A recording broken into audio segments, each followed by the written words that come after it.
starts. Remember to speak up and speak slowly. Angelos is Greek for angel, and it means literally messenger from God. There are many references to angels in Hebrew and Christian and Islamic scriptures.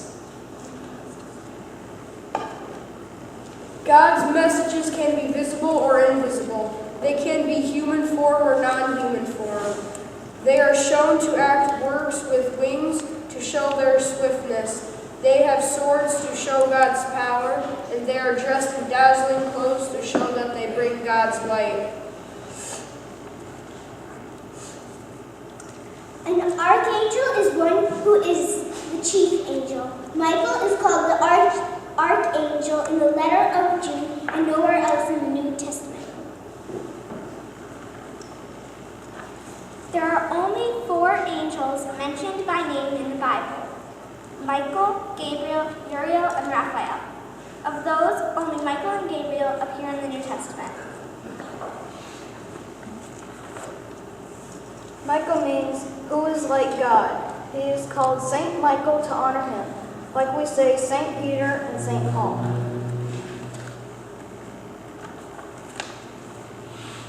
There are many churches and monasteries named for Michael, or who have Michael as their patron saint. He is loved because he leads the forces of God against the forces of evil. He is thought as a protector and healer too. The most famous monastery is in France. Who knows the name of that one? Mont Saint-Michel. Michaelmas is an ancient word that is Michael and Mass put together, sort of like what we do with Christ and Mass for Christmas. The feast of Michaelmas has been celebrated at least since the 15th century. Little wild asters that bloom at the sides of the road at this time of year are called Michaelmas daisies. The traditional food to eat at a St. Michael's Day celebration is goose. Is that it? Is that what we got? Okay. Helen, I know you have something to tell us too.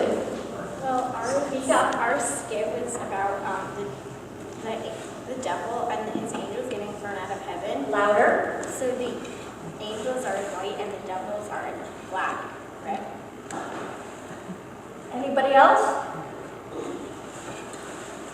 So we talked about the fact that although we were having fun doing a literal representation from the book of Revelation, that we are to think about this internally within ourselves. Because of course all of us have sometimes thoughts that aren't so great and sometimes thoughts that are. And they sometimes go to war with each other. Like, should we tease that person who looks funny at school? Oh, it'd be fun to see them be unhappy. No, but that wouldn't be very nice. Oh, but it would be so much fun. I'd like to tease that person. Oh, but I don't want to make them unhappy. So we go on through an internal battle oftentimes with things that happen in our lives. And so this was a fun representation of that. We are not, of course, recommending that we all get out there with swords and have a literal war. We're talking about an internal spiritual war that sometimes happens within ourselves. So Michael, he is the archangel, messenger of God, who can help us to fight against that devil and those sometimes bad thoughts we have. Thank you, everybody. That was marvelous. Okay.